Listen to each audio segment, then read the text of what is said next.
Wait a second, Greg. But I thought all the livestock got diseases and died.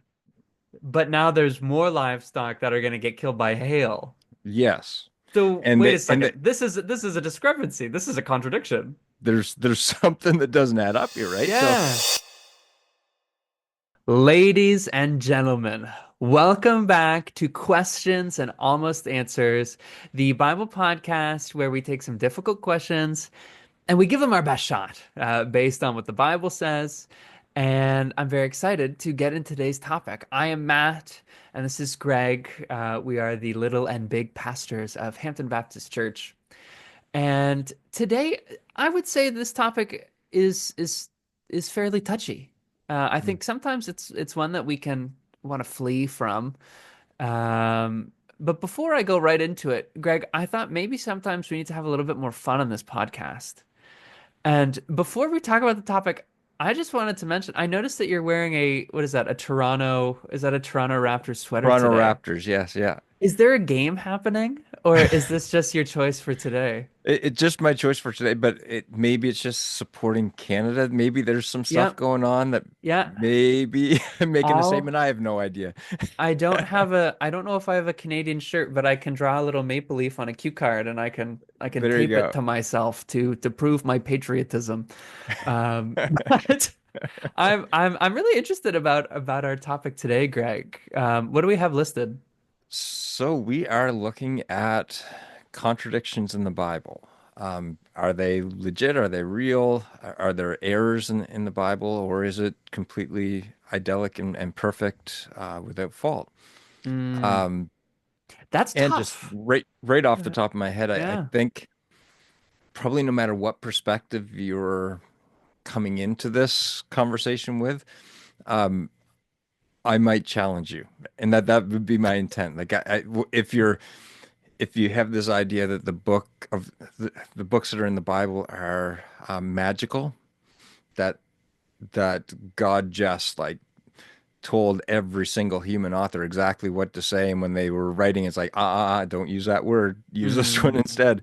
If that's your view, I'm going to challenge you. Right? mm, And if your view is the Bible is just of man and just like any other writing and is um, not of God and not inspired and not from Him, then I want to challenge that too, right? that's right. There's this beautiful middle ground that everybody tries to avoid, and we all should be embracing. Yeah. So, yeah. Yeah. Yeah, I know with when it comes to the topic of discrepancies or with things that are like, wait a second, it says here this, but it says here this. I know for myself as a Christian, that's kind of scary to look at. I don't know if that's the part of me that really wants to flee from conflict and just I want the things that I know and the things that I've taught to be true and not challenged. I think it could be difficult to kind of talk about this Mm. because it's challenging. It is, and especially because we're like the stakes are very high on this topic for this reason.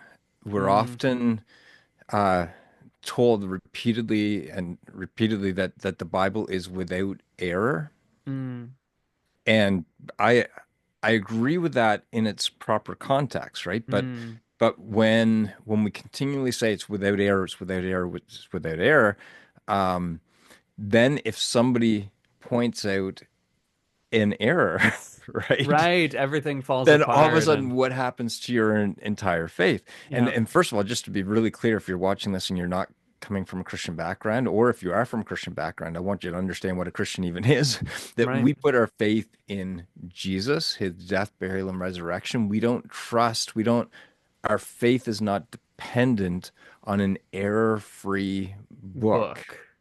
It No. is a perfect, sinless Son of God who loved us and gave himself for us, died for us, and rose from the dead for us, and is coming back for us. That's That's where right. our faith is resting. Now, the scripture is extremely important to us, Yep. and it is God's word, and it is inspired by God and all of that. So we can get into the nitty Well, gritty of it, but we need to yeah. understand that our faith is not in whether in the book of Exodus Moses used a wrong word or not. Right? Mm, That's not where our faith is based. Our faith is based in Jesus. yeah. So I think our hope in this discussion is to, well, like Greg said, challenge you a little bit, no matter what previous idea or thought you have on the Bible, and hopefully almost answer some of, I don't know how many of the specific contradictions contradictions we'll discuss, but we'd love to hear down in the comments, kind of as we talk about this, as we talk about specific things. We'd love to know because we don't want to be fearful of confronting this. We want to be able to have a good conversation, and I think that's important that we do. So please engage with us down in the comments. Greg, contradictions. Is there anywhere in the Bible that contradicts itself? This is the big question. What do we do? Yeah. So it totally depends who you ask, right? Mm, So if you ask your average church-going Christian in probably our circles, it said, yep, no, there's no contradictions in the Bible at all. There's it's completely without error.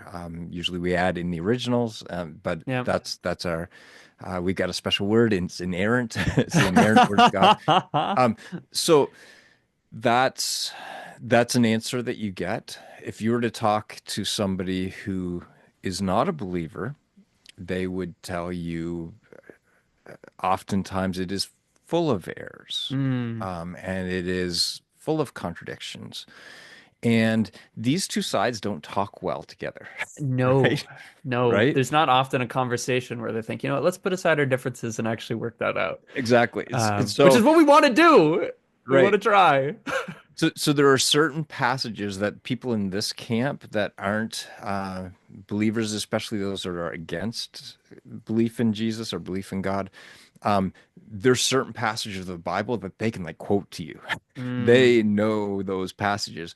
And those of us on this camp don't read them at all. right. Many of us don't even know they exist. Yeah. Okay. Um, and therefore, people on this side think people on that side are stupid, Yeah. right?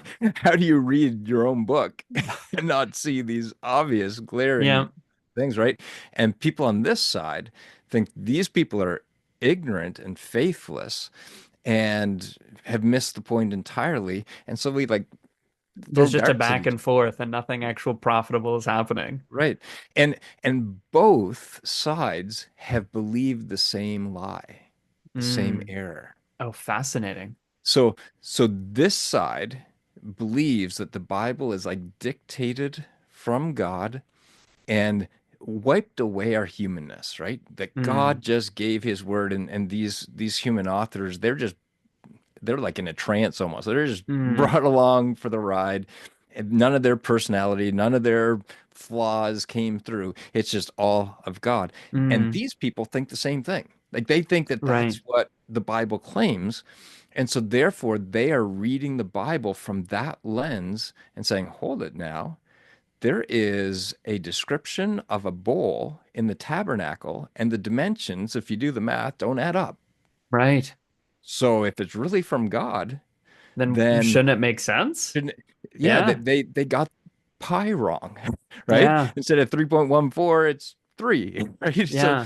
So so shouldn't God have known that? Like so this is the type of discussions that go on and we just alienate each other and never actually have an honest conversations and more than that, both sides miss the very nature of God and the point of the story. Mm. Because the That's a point of the shame. story, right from the first few chapters, is that not that God made man to rule over, he made humanity to rule with him.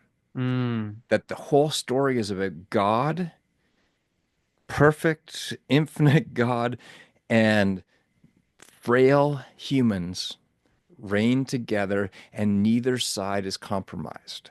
Right. So the incompleteness, frailty of humans, and the perfection of God work together. This is a Mm, story of the Bible. This is a story of Jesus, that yeah. Jesus is fully God And fully human. and fully human. And to deny either one of those, according to the New Testament authors, is actually heresy. Fascinating. It's actually we're not talking about Jesus anymore, the true Jesus, if we deny that he was fully human. Mm. That But he had, how sorry, can we rationalize that? That's so difficult to understand. Like how can something be completely God and also completely human? Like, is that not a discrepancy? Is that not a contradiction in itself? you would think that, except we saw it, That's true. That's right? incredible. So in Jesus, you've got all the perfections of the Godhead, like contained in him, like Mm, all of the mercy, all of the compassion, all of the character of God. So much so that Jesus said, if you've seen me, you've seen the Father, right? that's right. We're the we're the same in every respect, right? Right. And so that's true, but at the same time, it's true that Jesus got hungry, Mm. got thirsty, got tired, And he was didn't tempted. know, didn't know the future, was tempted by the like. So Yeah. both of those are true simultaneously and are essential, not for us to understand fully, but for us to believe, because this is who Jesus is. He's Mm. fully God and he's fully human. And so when it comes to God's works, he keeps using the same pattern because this is his heart. He wants to be Mm. him, us to be us, but to do that together. Right. Yeah, And so, you see that through kind of like how the church is formed and how mm, like it's as a church, as a body of believers, we're supposed to intimately rely on God and trust his Holy Spirit as we also work. So it's God working and us working, and yeah, it's both of us together doing the things together that we're good at and he's good at, and it comes together in a way that we can't rationalize, and we need to exactly. But but we believe we it. have to participate in it, even Yeah. though it sort of doesn't make sense. We've been talking about the fruit of the spirit, right, on Sunday mornings the last couple of weeks. Well, the fruit of the spirit is something: love, joy, peace, patience, kindness. All of those things. Those are things that we are told that is only of God. Only He can produce. We can't produce that ourselves. That's why it's fruit of the spirit, right? Mm, It's something we can't produce ourselves. We need Him. But yet, all of those things we are commanded to do, to be. that's right. We're commanded to love. We're commanded to bring joy to others, to bring peace to others, to be peacemakers. Like we're so, which is true. Like, Mm, see, they actually they fit come together. together, especially when Jesus is in it, right? Mm. Jesus is the one that brings God and humanity together, and when He's in us, right, the divine and the human, they actually fit, right, and produce something amazing. And so with So, like the Bible as a text, there's that same similar theme of, you know what, this is God completely, or well, not that the Bible is God, but written by God and written by people, but both completely in a way that's kind of difficult to rationalize, but we believe. yes. And there's evidence of it. There's Yeah. evidence of the divine side. And if you're watching this and some of this is a little seems a little wonky to you, understand I'm not denying the divine side of the Bible, right? I Mm. believe it fully, completely, that it is from God, inspired, breathed by God, carried along by Him. But I also believe that Moses wrote what Moses wrote in Moses' way, his style, and Mm. he wasn't thinking I'm writing a Bible, right? No. He was just writing. David, when he was writing his poetry, he wasn't writing for us generations later. He was just writing, right? Yeah, Just you can see that. So, like in the writing styles, like I yes. know with like the New Testament. There's some books that we can figure out the author because we think, oh, that sounds a lot like Paul, even though we don't exactly know, but it sure does sound like him. Yeah, exactly. Yeah. Um, so we have to embrace both of them. So here's something those of us that have grown up in church probably have not heard talked about or preached about. And if you are watching and you're from a non-believing background, this is something that you've heard many times, right? That Mm, this is uh, one of your reasons for not believing in the Bible. Um, so we all know the story of Moses and Pharaoh and the plagues and all yeah. of that. So I'm just going to read some verses. And Matt, I'm going to ask you a few questions because I Okay. didn't I'm prep you ready. ahead of time. Yeah. So this is not staged. That's not, this is real. He told me before we record, he said, Matt, I'm going to give you some illustrations and I can't tell you ahead of time. So I'm Um, here for it. I'm in with you on this. okay. So in Exodus 9 and verse 3, it says, the hand of the Lord will strike all of your livestock. So this is what Pharaoh's being told was going to happen to the Egyptian people. Okay. So the Lord will strike all of your livestock. Now, what is livestock to you?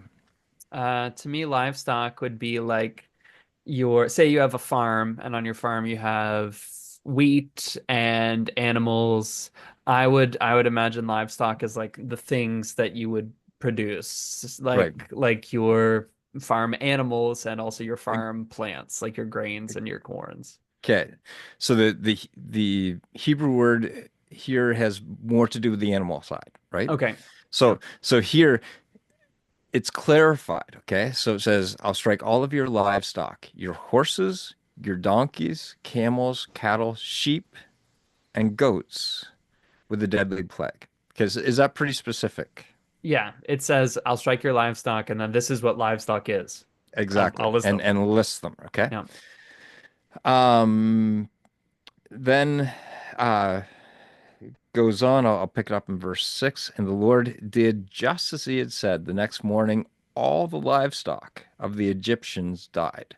Mm, So, all of the livestock, that's right. all the horses, all the donkeys, all the camels, They're all dead. the sheep, all the goats, Yeah. right? They're Like dead. all their livestock, all dead. Killed. No Okay, chance. right. Then we get to another plague Okay. just days later. Okay. So tomorrow at this time, I'll send a hailstorm more devastating than any in all the history of Egypt. Quick, order your livestock and servants to come in from the fields to find shelter. Any person or animal left outside will die, right, when the hail falls. And then it goes on to say that this is what happened, and their animals, their livestock got killed. Wait a Is sec. there a problem here? Wait a second, Greg. But I thought all the livestock got diseases and died. But now there's more livestock that are going to get killed by hail. Yes. So And wait a they and second. This is a discrepancy. This is a contradiction. there's something that doesn't add up here, right? So Yeah. so all the livestock die, Right. and then just days later, all the livestock die again, Did they come right? But at back least really the ones that they fast? didn't take in out of the hail. Yeah. Um, so then in chapter 10, it says, finally, Pharaoh called for Moses. This is after the plagues were getting progressively worse. Pharaoh's getting frustrated. Moses wants to take the children of Israel out and worship God out in the wilderness. So Pharaoh gives in. He says, go and worship the Lord, he said, but leave your flocks and herds here.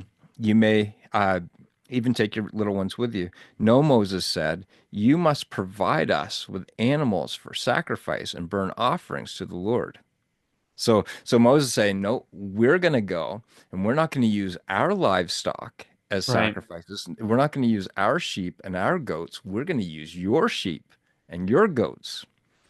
Now, are you starting to see a problem here? Wait a second. I thought they all died twice. Yes.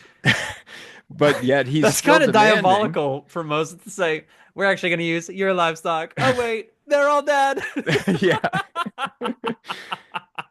So so as you keep reading, finally Pharaoh says, "Okay, you guys can leave. I'm done with you." The children of Israel take off, and Pharaoh changes his mind, and Yeah. he says, "Ah, no, I'm gonna go get Oh, them." I think I know what you're gonna Yeah, say. exactly. I think I know what So you're gonna say. so here in Exodus 14, it says he took with him 600 of Egypt's best chariots, along with the rest of the chariots of Egypt. So a lot, okay? Right. 600 plus of these chariots. And the Lord hardened the Pharaoh's heart, the king of Egypt, so he chased after the people of Israel who had left his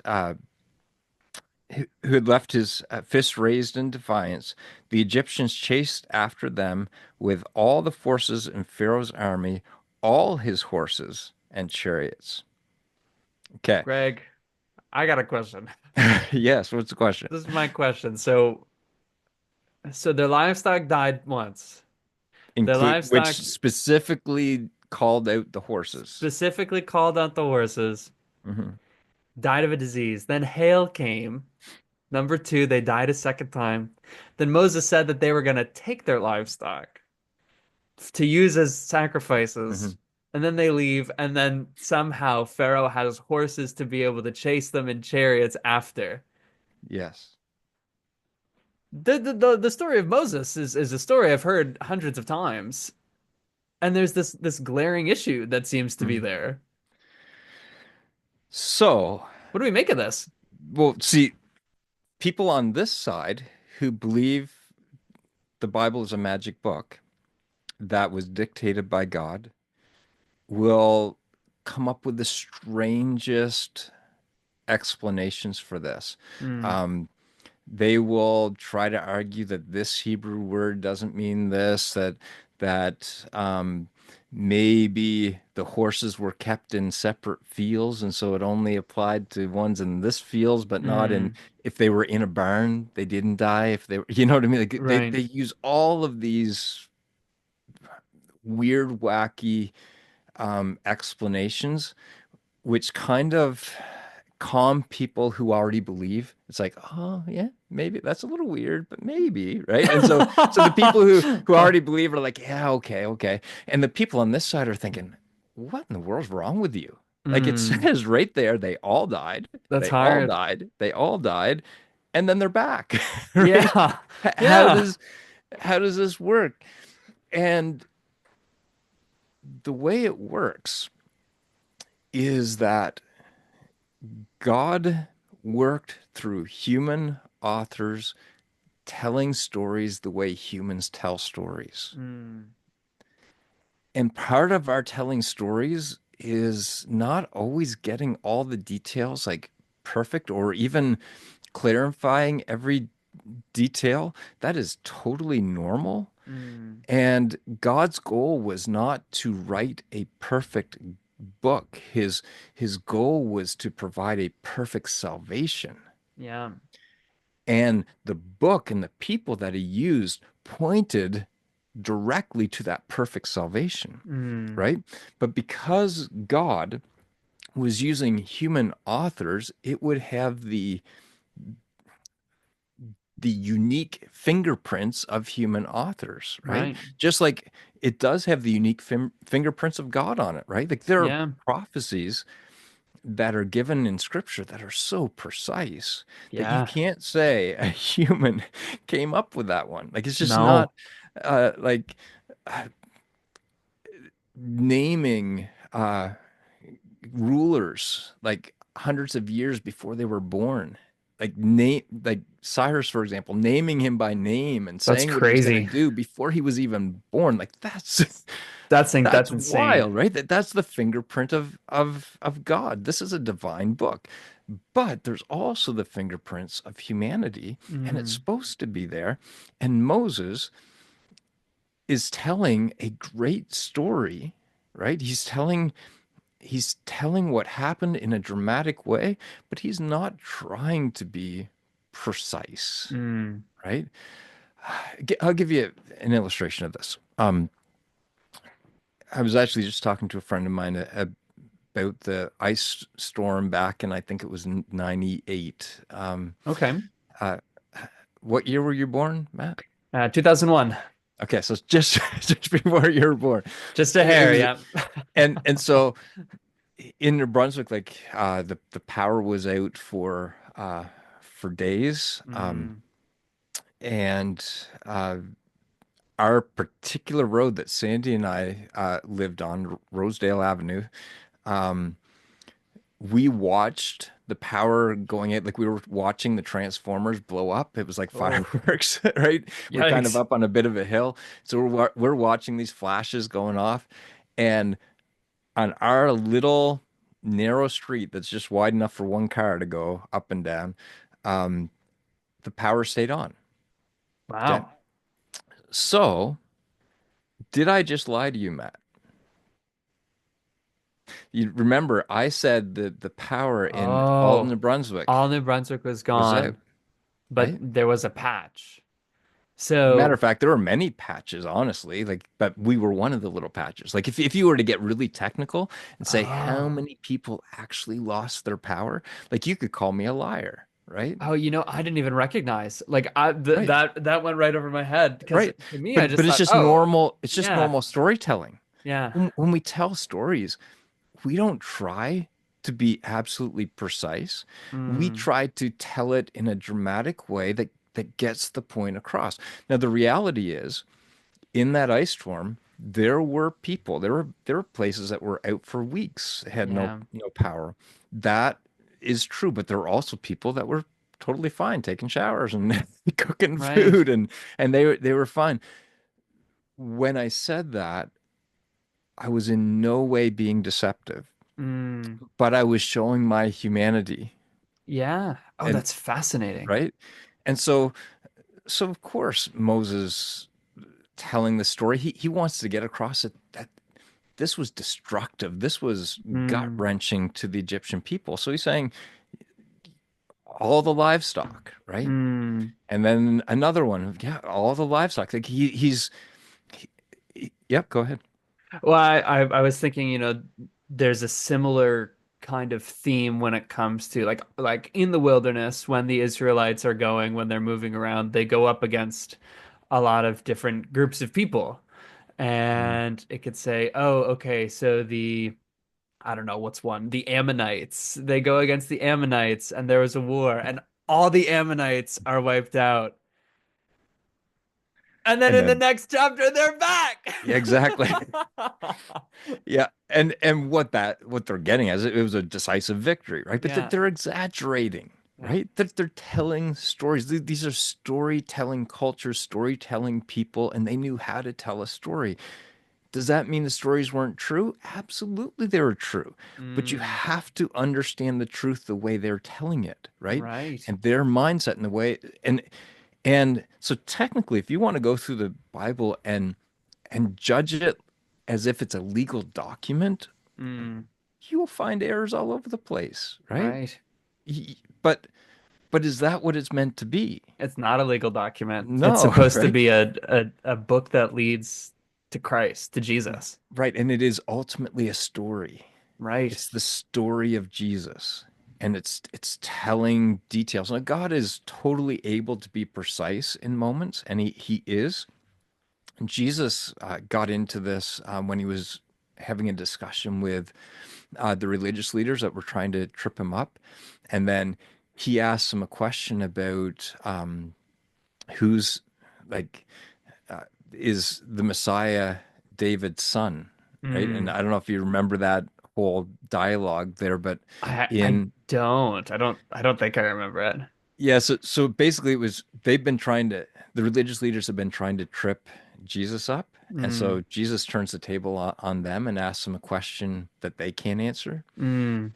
And what he was getting at is that there's a place where David calls the Messiah his Lord or his God. Mm. And he says, like, how can David's son be his Lord? Mm. And they had no answer, right? Right. And what he's what Jesus actually used was the tense of a word in the Hebrew language, um, that was so precise that it made it so that the Messiah, um, has to, even though he's a son, is actually David's Elevated to Lord the and authority. exactly Yeah. elevated above him. And so there are places in the Bible where God is intentionally precise, Mm, and again, there's the divine fingerprints that are in it, but there's also the human side, and we're supposed to love it all, mm, right? It's the way God presented his message to us to point us to Jesus. right. And both sides are right. And so if people would lose that magical view and would see the Bible for what it really is, this collaboration between God and man in perfect unity, to have Mm, both the imperfections of humans and the perfection of God blended in this one work right. together that points us to the ultimate blending of God and man in the person of Jesus, right? That's right. If we understood that, then we could talk to the people on the other side that are saying, like, why is there number mistakes? Why are there Yeah. rounding errors? Why are there, and say, well, a human wrote it, right? Yeah. But then we can say, so that's fair, but how do you explain where people knew the future, and could, how Daniel could predict to the day that the Messiah was going to ride into Jerusalem on a donkey, Yeah. presented That's as that's king absurd. hundreds of years beforehand. How do you explain that, right? We Yeah. we need to not deny either the humanity or the deity in the Bible. We need to embrace Mm, all of it. Then we can have honest conversations ourselves and honest conversations with others who have questions, and some of them are legitimate. that's right. Um, Yeah, I think I know I think this is interesting. We've talked about some Old Testament examples of some of these kinds of these discrepancies, these contradictions. Now, there are some things that you said are more important that things should, the details should be in there. And I think when it comes to Christianity, it would be the events of Jesus's life and those events and his death and his burial and his resurrection. And some people could point out, well, Greg, there are some important things that still seem to be kind of off. I know in some of the Gospels in Matthew, Mark, Luke, and John, well, Greg, there are some of the events that aren't in the same order. And there's sometimes that it says that certain people were there, and sometimes it says that there weren't other people in there. Is that not a more important time to be exact? What should we make of that? yeah, I would say this. The story of Jesus is absolutely central. And so Mm, people who would come at it from that perspective are right. yeah, Like, we we do put our faith in Jesus, but our faith in Jesus relies on accurate testimony yeah, of people about Jesus, because I didn't see him rise from the dead, mm, right? I didn't see him take his last breath on the cross. Other people saw that, yeah. and other people recorded it. So I would agree that when you get into the eyewitness accounts, they are extremely, extremely important. Mm. Um, so what's your understanding of you mentioned the order of events. How, Yeah, I do have kind of a divine thought in this. I wish I was more prepared and I had an exact illustration of, oh, so here in this book it says that, this miracle happened before this miracle. And it said that Jesus taught on this, but in this other one it says that he actually did this miracle before he taught on that. Um, and I think sometimes we need to be a little bit more intellectually honest when it comes to those accounts, and we really read into the context. Uh, I know me, Matt. I know how to speak English. I know how to read English. I know how to write English in the modern 20 t 2000 century. 2025. Yeah, 2025. And when I go back and I read those things, I sometimes without even noticing, take my imprint of what writing is in the modern era and think, okay, so that that format needs to be followed in this text that I'm reading. And that's not the case. We need to really be reminded that the people who wrote the Bible were Jewish people. Well, yeah, the New Testament, the Gospels, um, people from Israel in that time frame, right around AD. I don't know when they wrote it, but in Fifty, that 60, time, 70, 80, yeah, in that yeah, range. at that time in that place. And so for me to take my modern day storytelling and writing format and look at it and think, why is it not following my present day writing and format? That doesn't make any sense. This is a different time. And you can see through the different gospels that the way that the events are sequenced can actually show different themes, and that's a Mhm. large portion of that kind of writing is that it's very thematic, and I believe that those events are sequenced differently by the writers to show something different about Jesus or to discuss a different topic. For example, if you look at the book of John and the book of Luke, they are completely differently written. Where Luke would be a more kind of ingrained, all right, so this event happened and this happened, and he was doing this to have that kind of that account to send to Theophilus. Um, but when you read John, it's very different, and it would be very much more in line with talking about the character of Jesus Christ. Mhm. And so it's really important to, and this is difficult, I think, sometimes to read into the context and do a little bit more research. Because I would say sometimes people on the side of the spectrum who choose, you know what, I don't think the Bible is true. I think sometimes it would be hard Mhm. to give it a fair shot and to go back, look at the context, and try to understand it with the ideas, with the mindset of, okay, what were the early writers trying to Mhm. illustrate to the early readers. Yeah. Um, And that's what, difficult.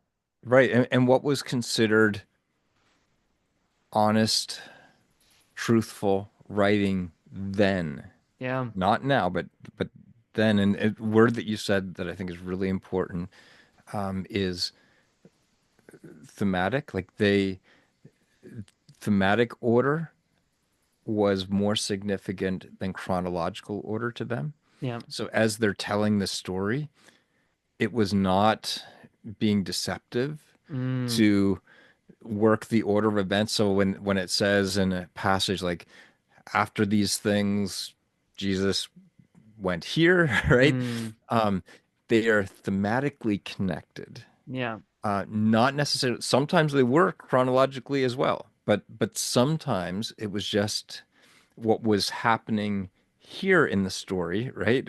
What was happening here dependent depended on what happened here, and so Mm, it's flowing from it that way.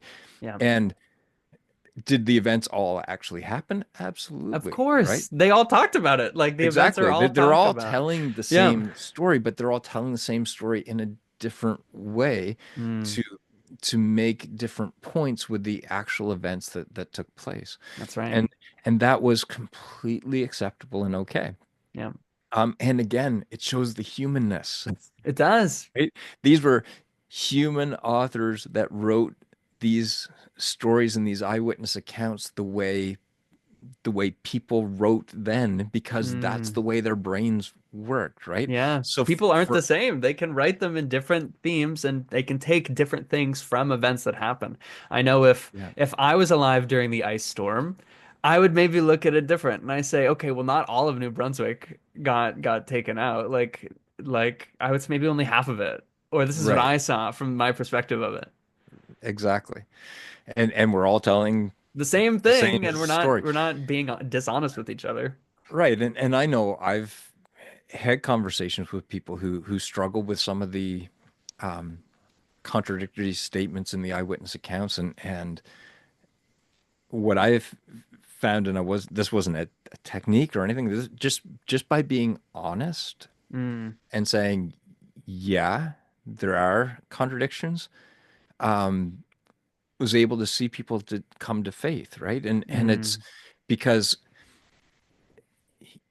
okay, put it this way. If if there was a judge and had like five different witnesses, okay. and all five witnesses gave the exact same wording of the event, gave the exact same description when they were saying the color of the van that maybe it was a hit and run, and they're saying the color of the van and the um, brand of tires and the Mm. like, if all of the details were exactly the same, given in the exact same order and all of that, what would you think about the testimony? They talked to each other before this, didn't they? Right. They planned this. Yeah. And here's something that is really, really clear, that the early church held those eyewitness accounts as sacred. Mm, In other words, they were fully aware of the contradictions, right. but they were the honest eyewitness accounts of Peter, of Mark, of, they were these honest eyewitness accounts, and they didn't change a detail, right? Mm, Even when it hurt the story. Like the biggest example of this is all of the eyewitness accounts that it was agree that it was the women who first saw Jesus resurrected, and they're the first preachers of the gospel. yeah. Like this totally, no offense to any ladies out there, but this totally weakened the story, because in the mindset of the people of that day, women couldn't be witnesses, right? Yeah. Um, Again, that was wrong and all that other stuff, but that was their mindset. But the eyewitness accounts were so sacred, they didn't Mm. try to fit them together. They weren't saying, uh, Mary, did you leave anybody out in who you said was there Yeah. at the tomb? Like, can we make these fit? No. Mm, What she said, what each of the eyewitnesses said, it was kept completely, because everybody knew that our faith rests on those witnesses, yeah. right? And so yeah, like in if you compare the accounts, and this is how petty it is, like let's just be honest and call it what it is. So in the eyewitness accounts, you have some people saying that they arrived at the tomb just before dawn, Mm, or another account says at dawn, and another account it's right after dawn. mm. Okay? Well, Greg, Is it's not really the same time if you really think about it. right. So if you know how dawn works, right? Yeah. That's pretty precise. So there's only a short period of time before it. There's only Mm, a very short period of time at dawn, and there's right, and then right after there's this span of moments. mm, And the story is about people running, walking, jogging to the tomb. yeah. They don't all get there at the same moment. Yeah. Right. So they're being honest in their eyewitness accounts. One, for them, it was just before dawn, right? Mm, Another maybe was over the hill. that's And so the right. sun was hitting them. And so it's dawn to them, right? This is just human witnesses describing an actual event, and they're all going to give little different details. Mm, It's the beauty of this human part of this story. And God takes this human part and puts the spotlight on the divine part. mm. He had just conquered death and the grave, and now there's eternal life Wow. available for all, right? Yeah. Beautiful. Yeah. And yeah, I think sometimes if well you mentioned sometimes being honest about those things and saying, yeah, so these were people writing people things Hmm. about a divine event. And I think being honest about that and then encouraging like if you're watching this video and you haven't read Matthew, Mark, Luke, and John, please do. Hmm. Like go through them yourself and I promise that this divine event that is highlighted, if you go at it wanting to understand, I believe that you will. And not because I can make you believe or anyone can make you believe. I believe that's how God works. And ask questions and be honest with yourself and don't be petty, which is hard because I'm petty and I do that sometimes. But yeah, Yeah. read and see what God has put together. And written with people. And even though that's difficult to rationalize and to how did that manifest? How did that work? Um, go at it and read. And it's actually extremely practical in this way. God did not demand Moses, David, Elijah, Joshua. He did Mm, not demand any of them to be perfect, to be completely used by him. that's right. God used their understanding, their gifts, their abilities as they were to do supernatural things. And Mm, this is still how God works. Like, you don't have to be this idealistic version of yourself, right? Like, you don't have to be good, because perfect I'm without not. fault, right? Yeah. God takes us in our imperfect attempts to follow him, to show Mm, love to others, all of that stuff. He uses that humanity that that is in us, and he does something divine, and he mm, changes people's lives, and he changes the world, and he does all of that stuff. And this is just who God is. Does yeah. it does it line up perfectly in our brains? No, it's always beyond us, but it still happens. Yeah. It does. And it's we shouldn't run from it. We should embrace it. That's right. I'm always so thankful that when we get to the end of our podcast episodes and often the final point when the final point is look at this incredible thing that God has done. Mm. That's when I think that we've had a good discussion Yeah. about a topic. Um, to give my the Matt summary of today, um, there are two different sides sometimes when it comes to looking at contradictions in the Bible. And there's one side that would believe that it's completely inerrant, and there's one side that would believe that it's completely filled with errors. And both sides need to kind of meet in the middle and understand um, how the Bible was written. Um, you see the theme throughout the Bible of God wanting to work through people in this beautiful and intimate connection that doesn't make sense, with Jesus Christ being the prime example of humanity being mixed with the divine. And this theme continues with how the church should look and how the Bible is written through unoptimized and messy well not well and sometimes mistaked human attempts, God works, and His unique fingerprint is just along with the human unique fingerprint. And by understanding that, and by reading the Bible, I believe that we can know who God is and know who we are to be because of who God is. Um, yeah, that's the Matt summary. Guys, thank you so much for watching. Like I said, please write down in the comments if you have any specific contradictions you'd love for us to talk about here on the podcast. And we'd love to just hear your thoughts about this because this is, I think that our frame of how we see the world and what we believe, I think is to the utmost of importance. And so I really hope that you think about these things and please talk to us about them if you'd like. Greg, any closing thoughts? Oh, I think you summarized things well.